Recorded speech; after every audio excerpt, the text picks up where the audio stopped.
So today we're going to talk about how to access professional sources, on Southern's databases. So this week coming, let me just take another gander at the syllabus really quick. In one moment.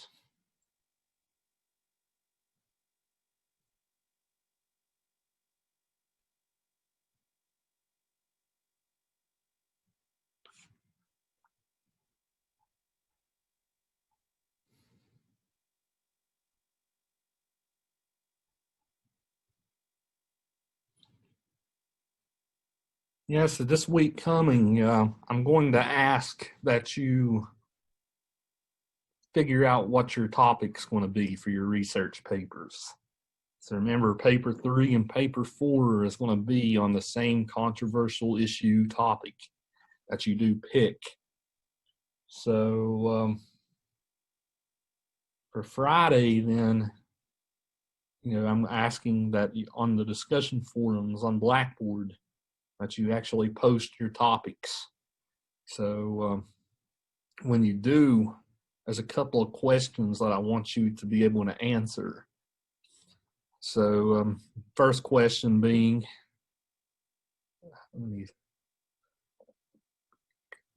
what draws you to the topic?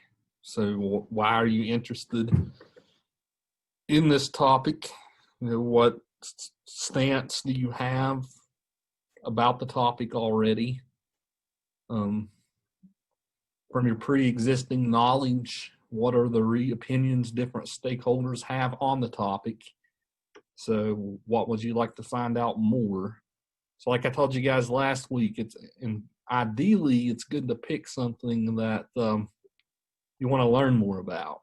You don't want to pick something that you've already entrenched your opinion so much that you're never going to change your mind if you read something new.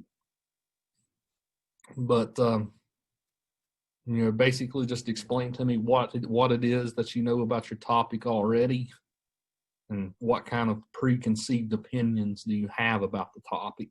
So maybe you lean one way or the other on the issue right now, but you're at least open to changing your mind with new evidence. So yeah, you want to pick something. You're going to make sure that it's something that you want to do, because the next 2 papers in the class are going to be about your topic, and you're going to be researching it extensively and all that good stuff over the next month and a half of class. So you want to make sure it's something that you want to do. Remember, the only topic in the class that's off limits is abortion. I don't let people write about abortion in my class. It's because, well, I already explained that to you guys last week. Why? Pretty much everything else is open game. So if you do this topic proposal, I'll write you feedback.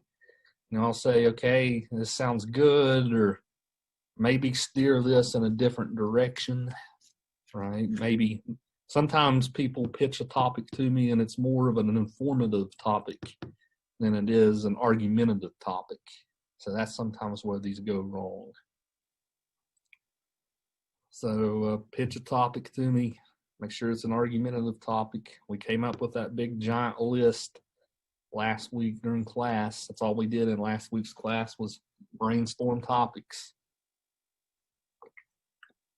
And if you want to run a topic by me through email or something before you even submit your official proposal, go ahead. We can have a conversation by email about it too across this week. That's pretty much it for the week. I want you to settle on your topics. Next week, we're going to start getting into the weeds as far as researching your topics and all that good stuff. So questions about topic proposals, anything I can answer right now? It feels like I'm teaching to a black hole here. All I see is black and darkness. So anything I can address at the moment.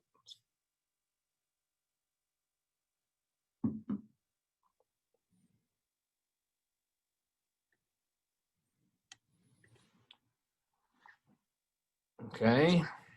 And there's also the matter of your narratives and revising your narratives this week too. So this is kind of a lull week in the class as far as you're not heavily getting involved with writing the third paper yet. So I return narratives to all of you. You all got an initial grade on it. So I'm asking that if you do revise your narrative, you submit it to me by Friday. Okay, you submit it to me by Friday. I do that because, number one, I want to make sure that you revise your narratives while they're still relatively fresh in your mind. Number two, I just simply can't be overwhelmed at the end of the term with everybody submitting revisions at the end of the term. So I kind of have to pace you guys out. So for the most part, they were a solid batch of papers. The grades were all over the spectrum, really. A, B, C, D's. I don't think I gave any F's. But yeah, all of you had different types of problems as far as things that I started noticing. Most of the time, papers were a little on the short side, and sometimes they could have used another couple of paragraphs of development. Some of you kind of struggled with basic grammar and mechanics and things like that. If you're in that boat, I would suggest that this is a weird semester. It's hard. Normally, I would say come into my office and I'll work with you one-on-one to help you get better with that kind of thing. But if you want some extra help on that type of thing, hit me up. I will do a Zoom meeting with one-on-one with one of you if you want to ask me questions, or if you want me to walk you through some things. I'll be happy to do that. That's what I'm here for. So I'm in my office several hours a week. So take advantage of that time. That's what I'm here for. So there was lots across the board, though, with grammar and stuff. There was lots of issues with comma splices and run-ons and things like that. So I've already covered that back in the initial first few weeks of the class. So go back and review those materials on comma splices, run-ons, all that type of stuff if you were having trouble with that. Remember, you can't separate two sentences with just a comma. All right, there has to be something with it. So a comma with a conjunction, and, but, or, for, nor, yet, so, or a semicolon, right? Some of you guys had trouble with paragraphing, right? You want to make sure that multiple people in here had problems with this. Make sure you pace your story, right? You want to make sure that you break the paragraphs up when appropriate to kind of get, when I say when appropriate, maybe something's changing in the story, or maybe the action's changing or something like that. So pace your paragraphs, break your paragraphs up. There's as a reader, it's hard. You don't want to have just one gigantic paragraph, right? That's not good practice. So work on that if you struggle with that. If you have a paragraph that's over a page long, it's too long. Normally, you want to keep your paragraphs around half a page or so, at most. So again, it depends what you guys need to do. I'm just kind of talking aloud as far as things that I've been noticing across the board as I've been grading these through all my 101 classes. Again, there's so much different stuff showing up that it's hard to pinpoint it all. But comma splices, run-ons, lots of issues with needing to develop your narratives. Also, some of you guys need to answer the question, what's the point of your narrative? Right? You remember, you don't want to just tell a story just for the sake of telling a story. You want to make sure it has some kind of point that the reader can take away from actually reading the narrative. Usually that comes in the conclusion, remember. So make sure that your story has some kind of larger significance, larger meaning. So let me go into some detail really quick about how I want you to revise your narratives. So if you do submit a revision, I want you to do it in a certain way. So I'm just pulling up. This is my MLA template. I can't tell you how many times I wrote use my MLA template on all these different papers, okay? That is on the class resources. This is on the class resources folder on Blackboard, on the learning modules. So it's the very first folder you see in the learning modules. This template is on there.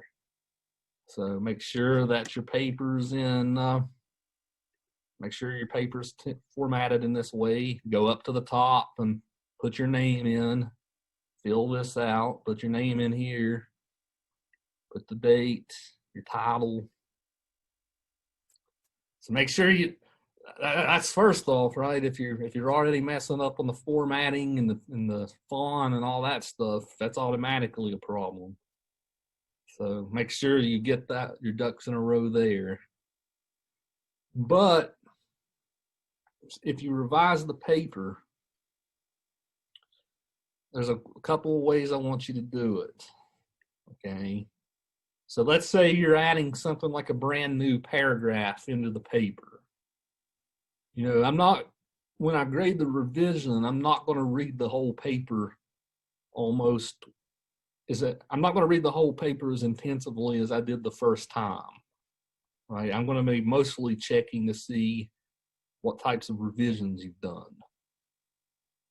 So let's say you add a new content change, like maybe you added a new paragraph in. You know, so what you would do, I'm using a MacBook here on Microsoft Word. It's a little different on a PC, but as far as where to click and stuff. But if let's say you add a big change, like a new paragraph, highlight whatever it is you want me to see, click new comment,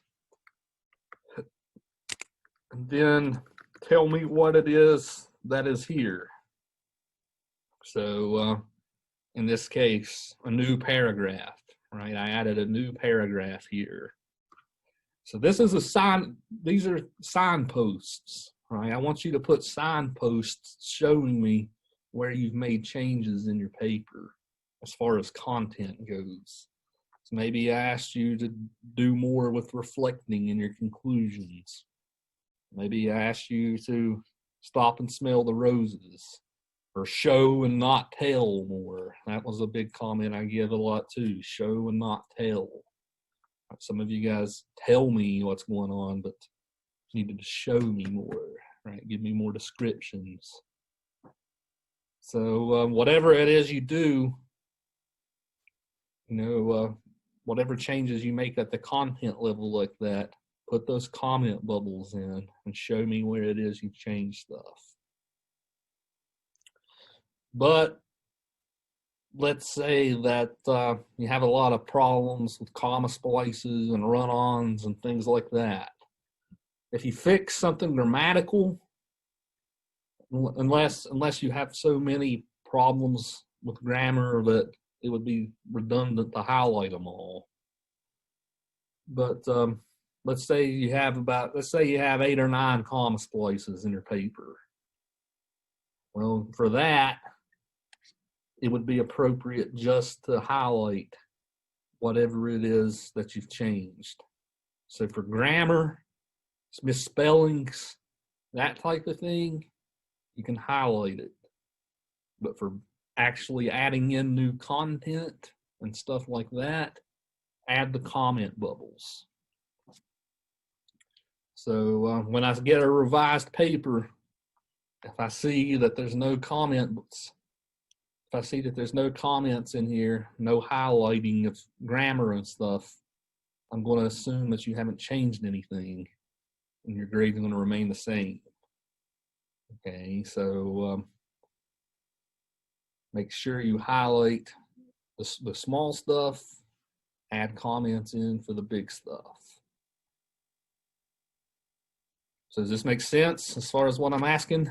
If you're going to do a revision, give me some thumbs ups. Okay. Yeah, okay, good, good, good.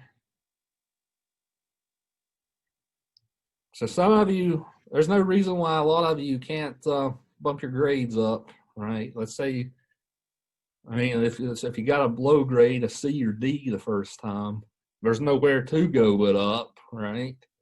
You know, if you have a B, you're probably not too far away from an A, right? Maybe there's just a few new details you need to add or something like that. Or maybe your content's there, but your grammar was kind of all over the place. That's where the B grade kind of come in. So no reason why you guys can't bump up and make your papers better and all that good stuff. So I'm guessing I'm going to see several revisions, which is a good thing. Like I said, as far as the grading goes, I go through those a lot faster than I do the first round. So show me those comments, show me those highlights for the grammar changes. And also, if you guys need translation services for my handwriting, let me know too. I tried to be as legible as I could. And I once had a professor tell me that my handwriting was the worst he had ever seen in his career. Right, so I will pick on myself there. My handwriting is atrocious. So, but I tried. So, but if some of my comments, if it's hard to read or whatever, feel free to ask me to, and I'll translate for you. And I'm doing them by hand instead of the computer, just because it just takes me far longer on the computer to do it than it does with a pen. I have so many to grade, and I have to be efficient with my time. So, but if you need translation services, hit me up. How do you resubmit the revision? I'll put a Dropbox up on a Blackboard, Rick. So you can submit it that way. Submit it in a new Dropbox. Okay. And let me make a note to myself to do that as soon as class is over.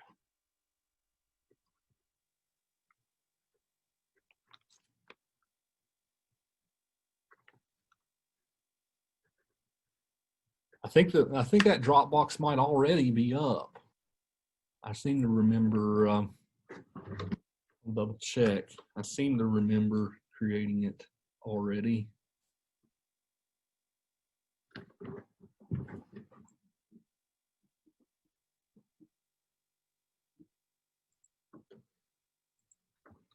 Double check our Blackboard page real quick.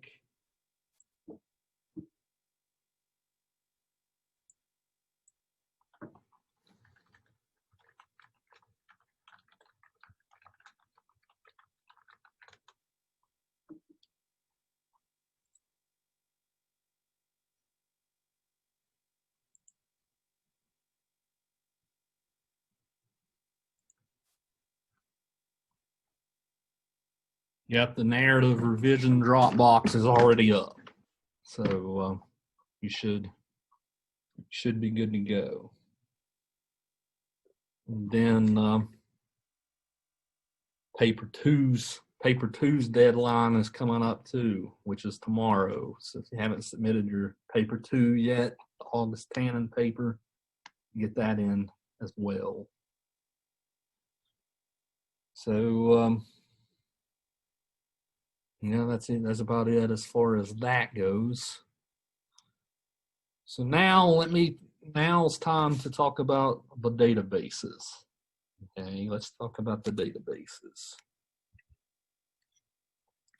So I'm going to share my screen for you. So before I share the screen though, let me just explain the point of these databases. And you guys, so for a class like this, so in high school, you guys really probably didn't have much practice as far as finding professional peer-reviewed sources for if you did something like a report or a research paper or something like that. It's important that you have mostly peer-reviewed sources in a research paper. And what I mean by peer-reviewed is, there's things out there like academic journals for different subjects. So in English, for instance, there's journals for American literature or British literature. There's journals for just different authors like Shakespeare or Hemingway or something. Biology, there's all these different types of biology journals. So every discipline has like academic journals. But what constitutes good information from not good information oftentimes is when something is actually in one of those journals and is peer reviewed.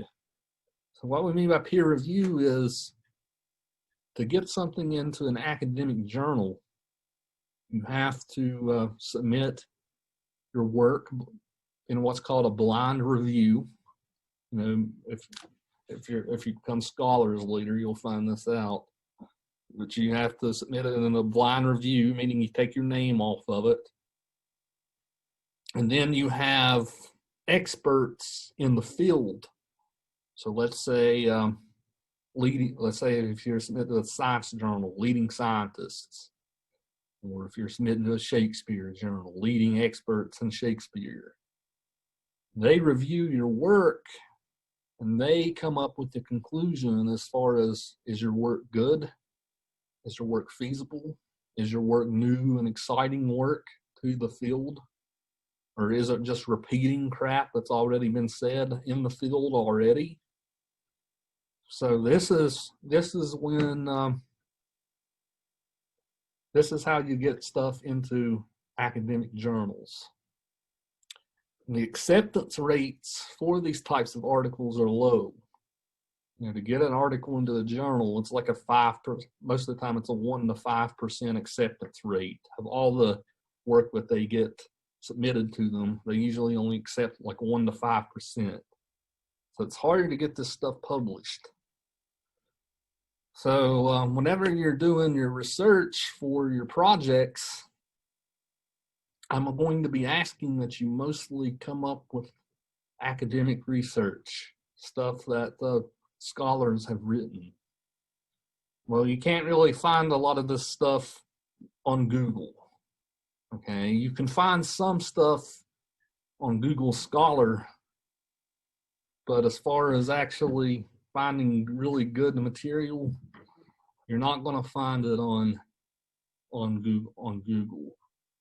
A lot of these companies, there's some big corporations that own almost all this information. So we have access to these databases, but like that comes as part of your tuition.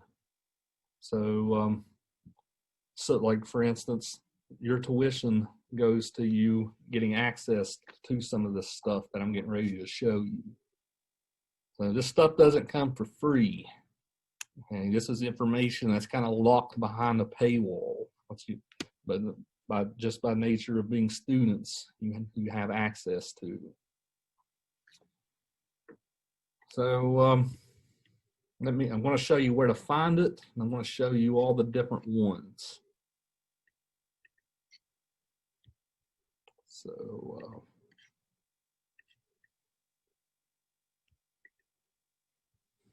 As soon as I share my screen, I won't be able to see the chat or anything like that. So if you guys want to stop me at any time, just unmute your mic and speak up.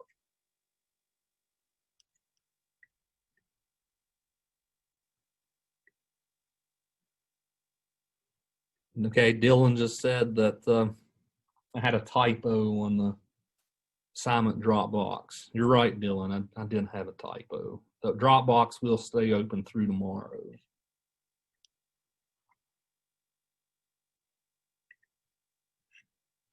All right, so if you guys are on your own screens, it would probably be productive if you kind of followed along with me, because this is kind of going to be kind of a tutorial on how to find good information in these databases. So I'm currently at the Southern web page, right? southernwv.edu. To get to the databases, you have to first click My Southern, and then log in with your credentials.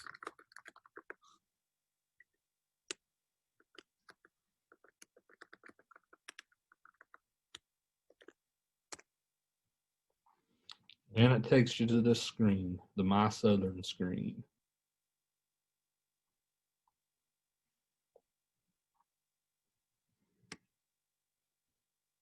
So again, I don't want to go too fast. I can't read your faces, obviously, so I'm going to pause a second to make sure some of you guys are with me.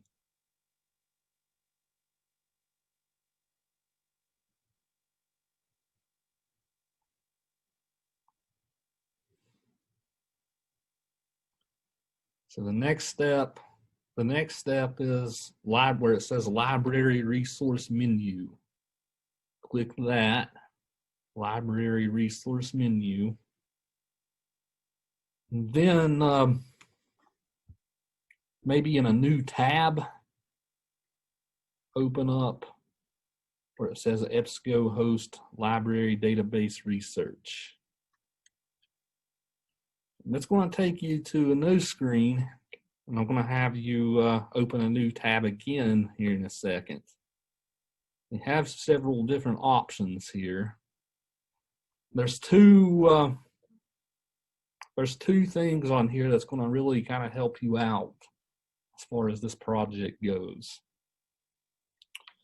The first one's called Points of View. Oops. Points of View. So it'll take you to this screen.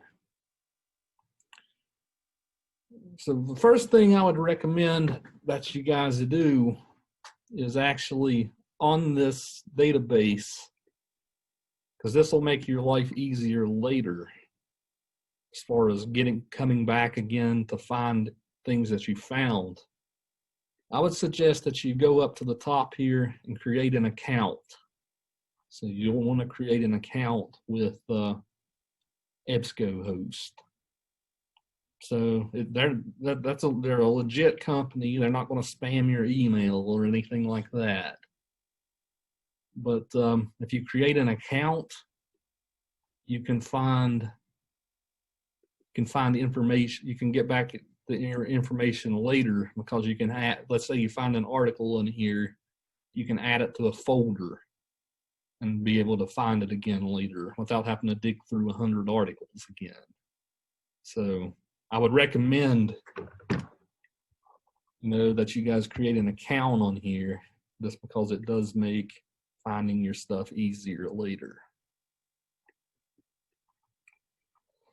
But this Points of View database is a good place to get started on your projects. It's a good place to get started, because this is a database that mostly sums up different perspectives, on these topics. So this is a good place to kind of start to learn about your topic, what all the different sides are on your topics.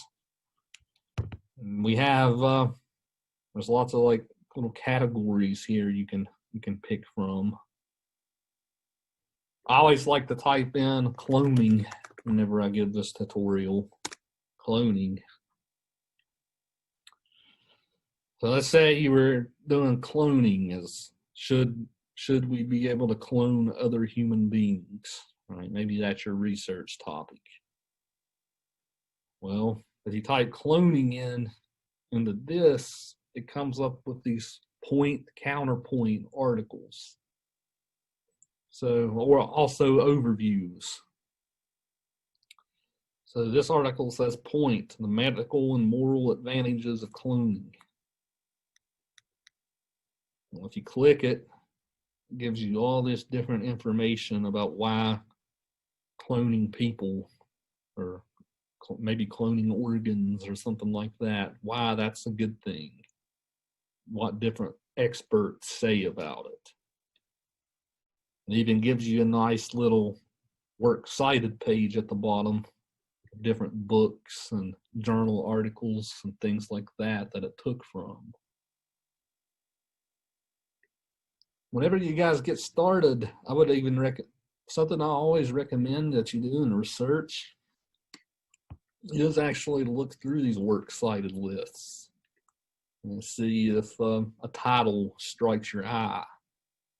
Most of the time, if something strikes your eye, I can probably get it for you, because I have access to a lot of stuff through WVU still. If you see something on here that you like, let me know, and I can probably get it for you. But this is a good place to get started because you get all these different perspectives. So this is why cloning is good. Here's an article called Counterpoint: Human Cloning Treats Human Life as a Commodity. So this one goes into why cloning is bad.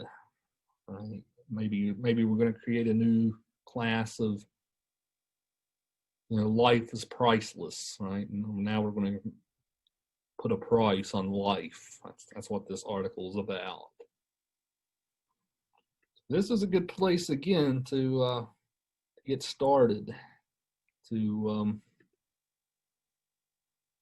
to get brainstorming on your issues. Whenever you come up with your list of sources for your next paper, this is a perfectly legit source to use, one or two of these, in your works cited.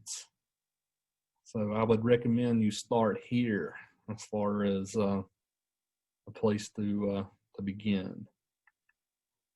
Normally, when I teach this class, we're all in a computer lab, and I can walk around and see what everybody's doing, to see if you're finding stuff. It's kind of hard to do that on Zoom, right? So later on your own time, play around with this, and then see what you come up with. Sometimes you might have to play around with your search terms too. Sometimes you don't want to be too broad about your search terms. Cloning's kind of broad. We'll see in a second. That's definitely kind of broad. But sometimes you might just have to play around with your phrasings as far as what you're typing in up here too, to get the results you want. What about something like animal testing?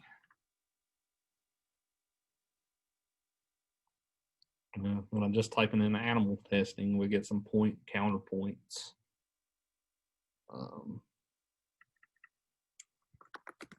Drinking age.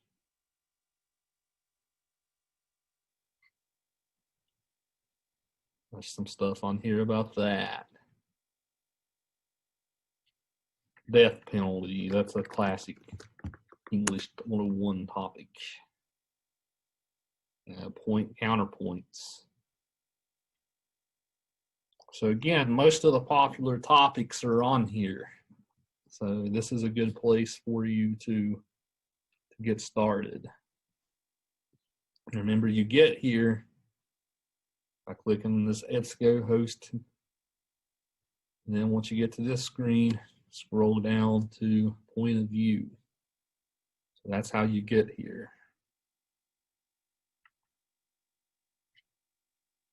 Questions about this first database that I'm showing you? Anything that I can address? And if you create an account, by the way, if you create an account on here on that, it'll also work for the other database that I'm getting ready to show you as well. So just to make that clear.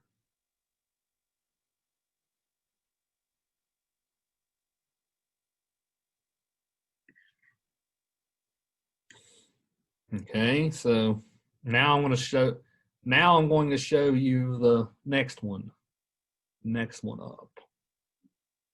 Southern unfortunately doesn't have access to a lot of these databases. If you go to a bigger university, usually they have more money to pay for these things. We do have access to several good ones though. And I actually think Southern's got better databases than Concord, because I taught at Concord before too. We have some pretty good ones here. So this next one, just click EBSCOhost Web at the very top.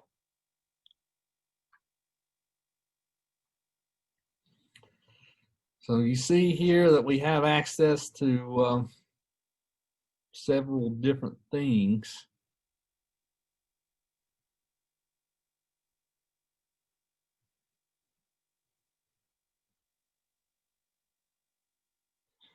You always want to make sure this one is checked, Academic Search Complete, because this is like one of the biggest databases out there. It has stuff about all kinds of different topics. So you want to make sure that one's checked.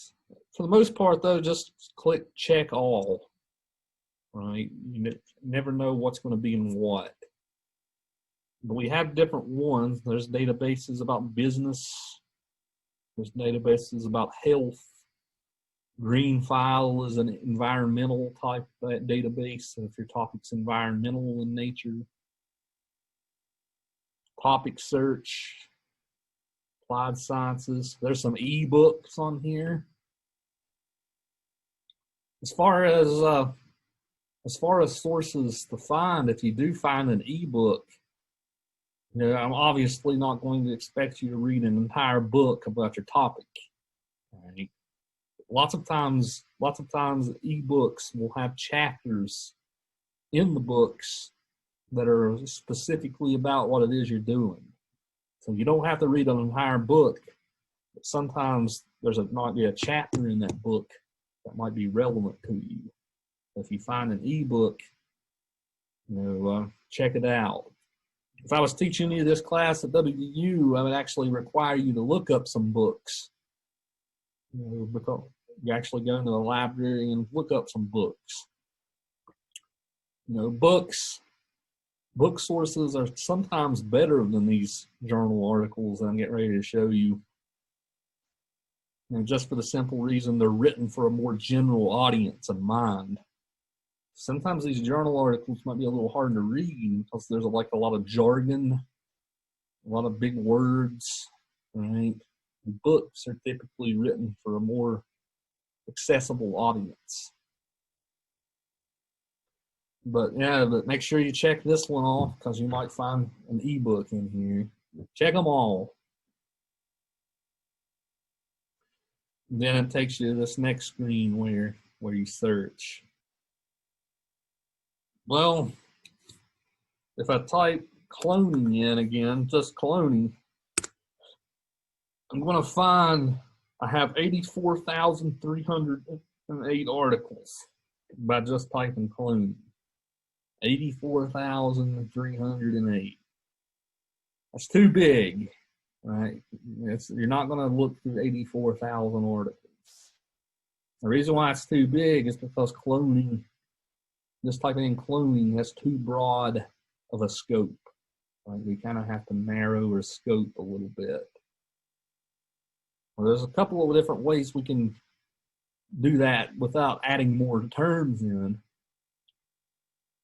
So if you look over on this sidebar, you see that it's finding articles that range from 1937 all the way up to next year, 2021. All right, so I'll show you how to narrow that in a second. But when you find articles on here, most of the time you'll want to find ones that have a PDF full text. A PDF full text.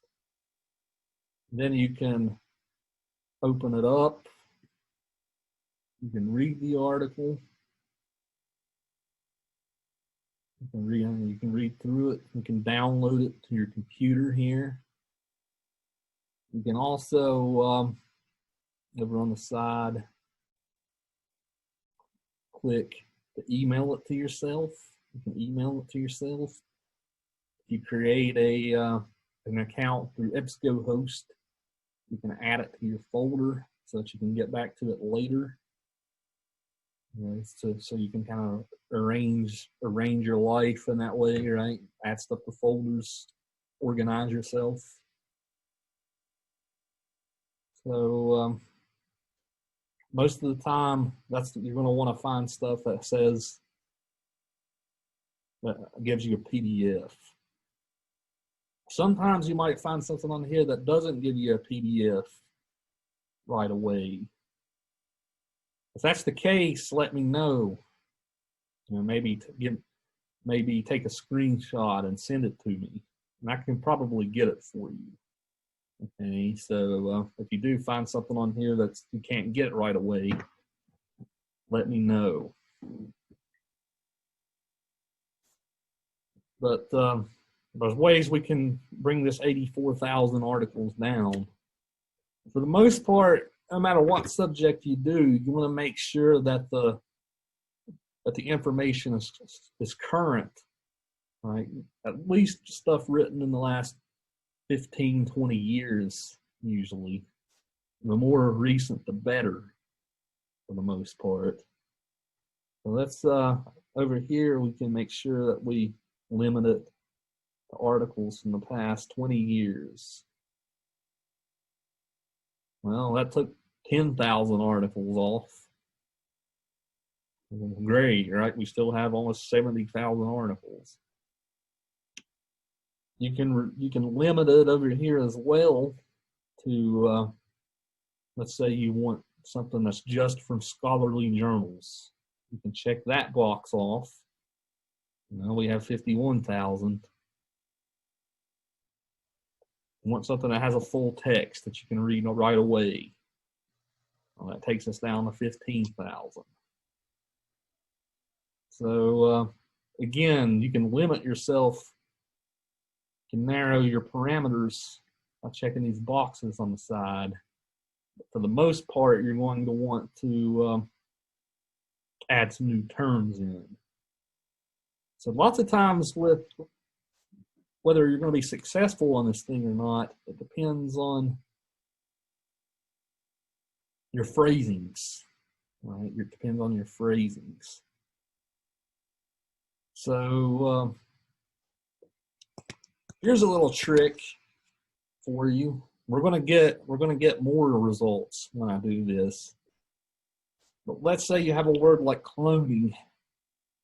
Well, there might be different variations of that word. So you might want to make the database search for cloning. You might want to make it search for clone. You see what I mean? Because the spellings are pretty similar. So if you wanted to search for cloning and clone, you'd type CLON and then put a star after it.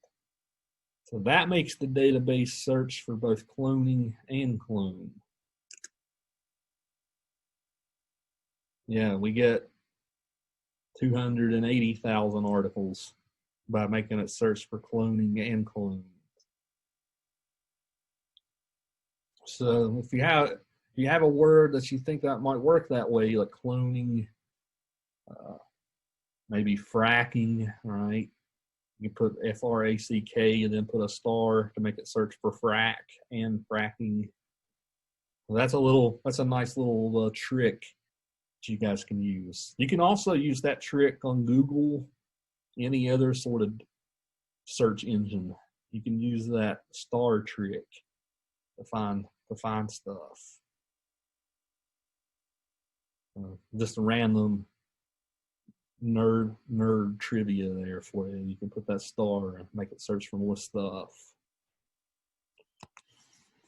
Let's for the most part though, if you have something this big, you're going to want to limit your parameters again. So maybe we want articles just about the ethics of cloning. So whenever you do this, make sure that so let's say you want to run 2 terms in this case. Make sure that you put your "and" in all caps.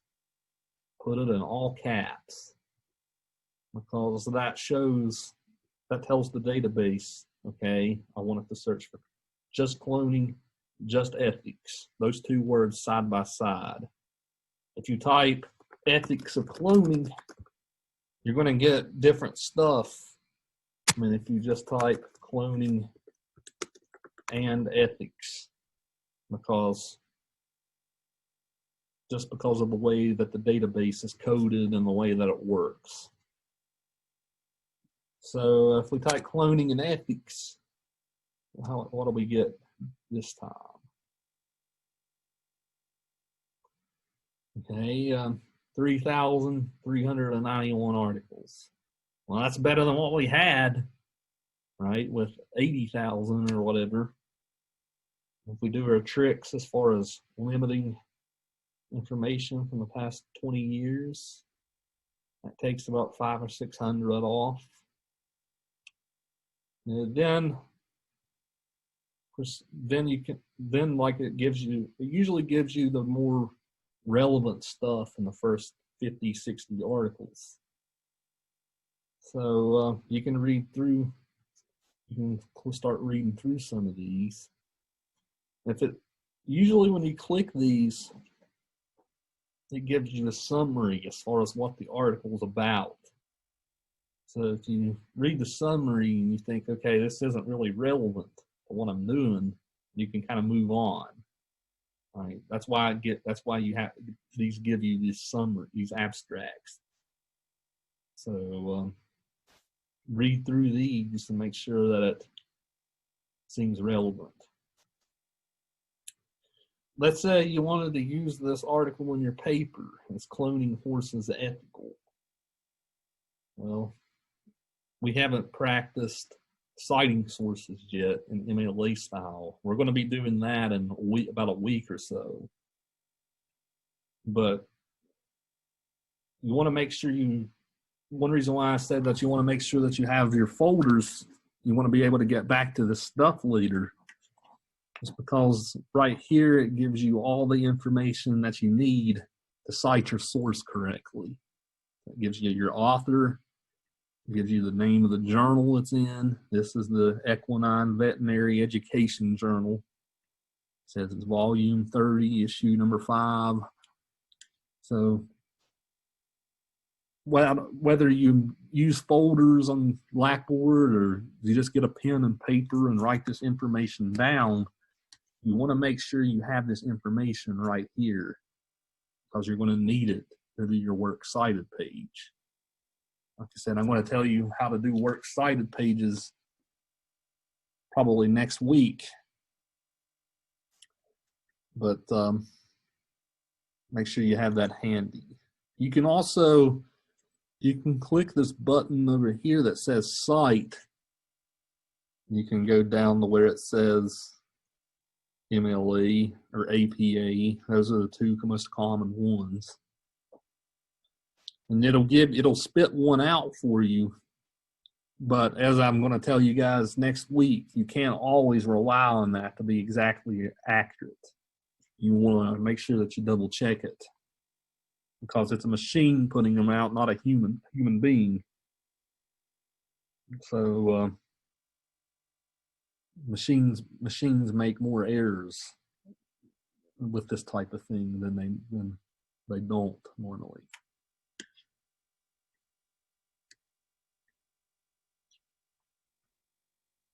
So again, you just got to play with your search terms for the most part.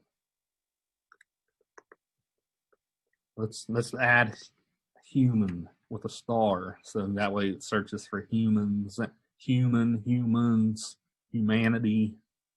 All right, let's see what that does. It took us down a little bit more. This gives a Christian perspective on the issue of cloning. All right, that's interesting. Human embryo research and the politics of bioethics, the morality of human cloning, moral acceptability of cloning animals hits new high. So again, you guys just have to play with it yourself. See how much stuff you come up with. Certain topics will fit these databases better than others. If your topic is so brand new that it's just been recently in the news or something like that, you're probably not going to find it in this. You're going to find mostly classic topics that go back a long time in these databases. If you pick something that just happened, let's say you wanted to do a topic on should Donald Trump be able to fill Ruth Bader Ginsburg's Supreme Court seat in an election year. Right? That's a hot topic right now. Well, you're not going to find stuff about that in these databases because that's too new. Right? There's not stuff written about it yet. So just put a little caveat on that. So I've been ranting and doing my nerding out over here on these databases. So have I lost anybody at any point? Is there any questions I can answer about the databases?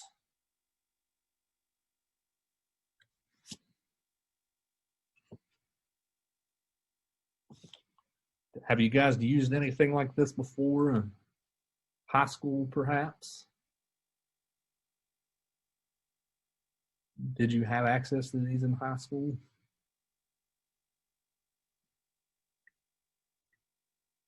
Nope. Okay, so this is good then. So I know you guys are taking other types of classes besides this, right? Maybe you guys are taking a psychology class.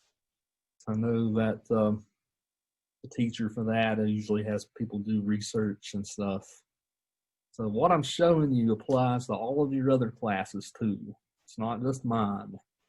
Knowing how to navigate these databases is an important skill for a bunch of your different classes. And then later, let's say some of you might transfer on to a different college after Southern. So maybe you go to Marshall or WVU or Concord or State or someplace like that. They'll have these things too. So you want to make sure, so knowing how to navigate them is going to be important throughout your whole college careers. Dylan says they're doing the paper in the psych class right now. So I don't know if the teacher showed you how to use the databases or not. Sometimes other teachers assume that students know about these, right? Without showing you around. So I don't know if she showed you how to navigate them or not, but if she didn't, now you know.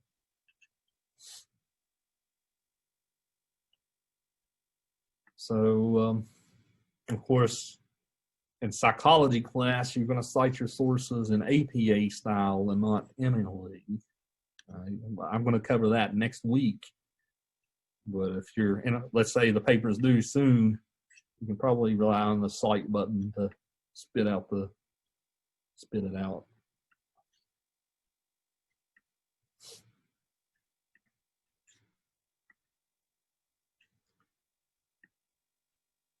So there's a couple of other places besides the databases I could recommend that you look as well. But for the most part, I'm going to be expecting stuff from these databases. So once we start researching, if I see in your works cited page that a lot of your stuff's not coming from places like this, then it's going to lower your grade. I want to make sure that you know your way around, and most of your stuff comes from this. There's a couple other places you can look to. One, of course, Google Scholar. You can sometimes find, let's run the same search term we just ran.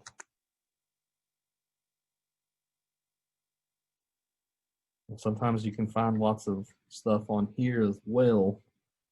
Sometimes it lets you read a PDF, sometimes it doesn't.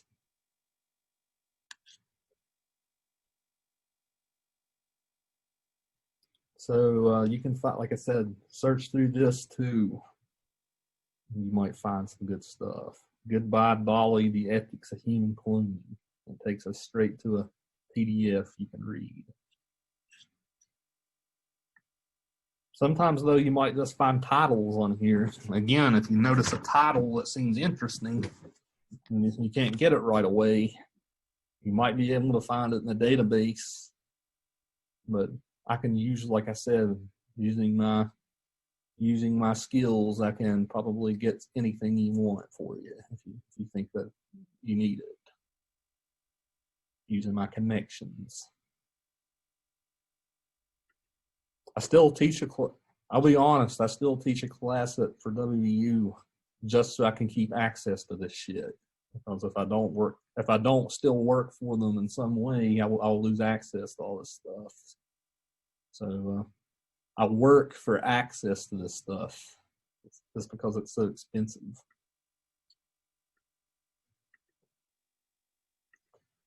Google Scholar is one place. Let's say that your topic is maybe ethical in nature. Like cloning, for instance, is kind of an ethics type of topic. This is a good site to look for stuff too. And this is the Stanford Encyclopedia of Philosophy. So this is a great site for controversial issues. Lots of times you'll see what different philosophers and scientists have written about stuff. See if they have an article about cloning. Yeah, they have an article about cloning and stem cell research. Usually these articles are extremely thorough. All right, this is a site you can find on the general web. You don't even need to log in or anything like that. But these are usually extremely thorough about like different arguments that people have made. There's a slippery slope. It's even talking about fallacies that people have used about cloning. So you can read through this, and this also gives you a nice little bibliography of stuff that you can look up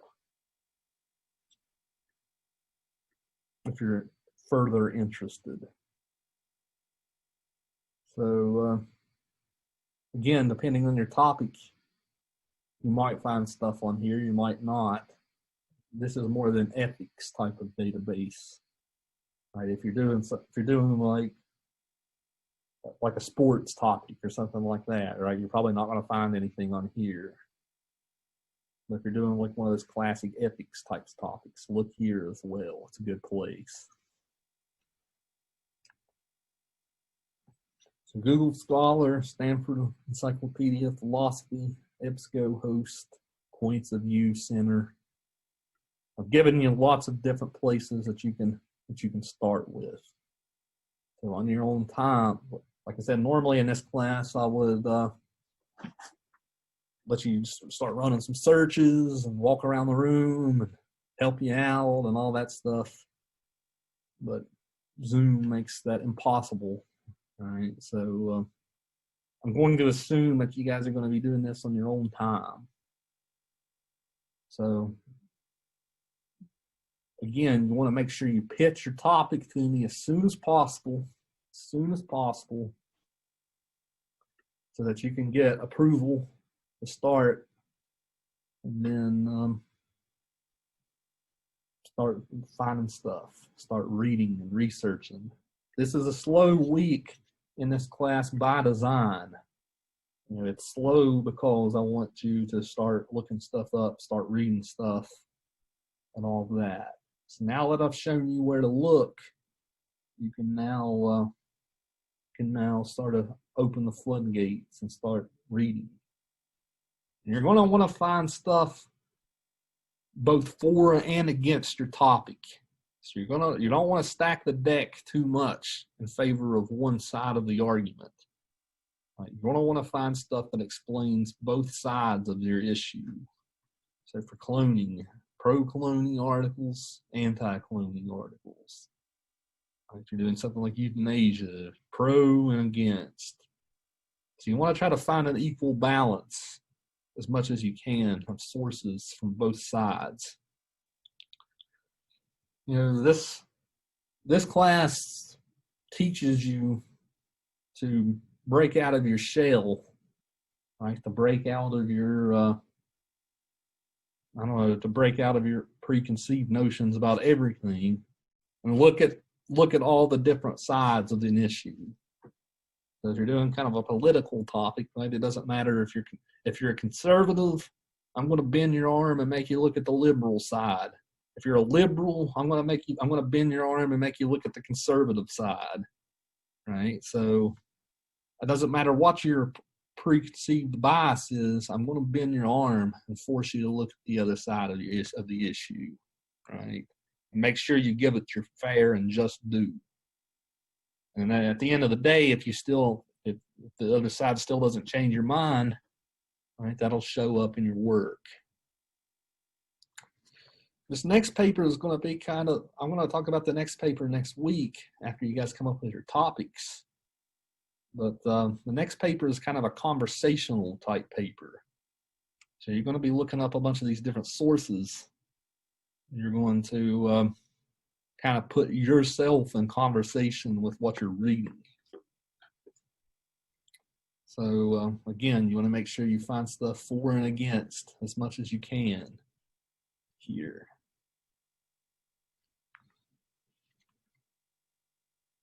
And I know too, I'll just say this.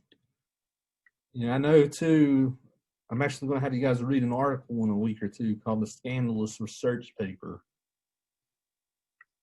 I know that lots of times students will get on these things at the last minute, try to find a quote that seems fancy from the article, put it into the paper, right? And, you know, the shortcut tricks.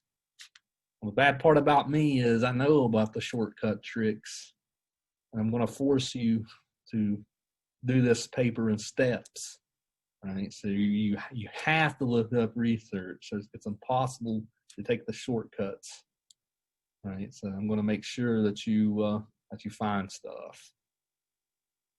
Right? So that's just, I know the tricks. You can't fool me when it comes to that, right? I've been around the block too much.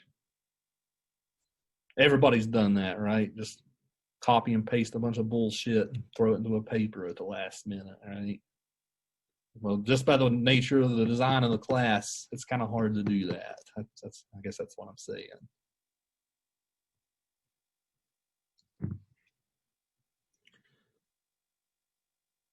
So with that said, I think I've given you guys enough for today as far as showing you the databases. So again, this week coming, pick your topic, revise your narrative if you need to, start researching stuff on these databases.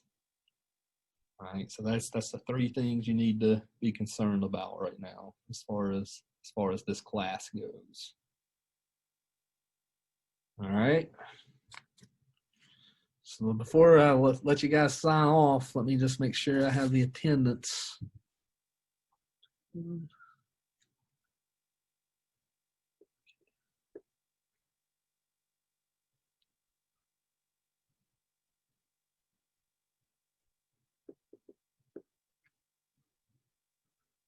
All right, so I've got everybody down for being here today. So, without further ado, we will call it a day. Good luck over the next week, and starting to look around for stuff. We'll see you guys next week when we actually talk about paper 3. See you guys then.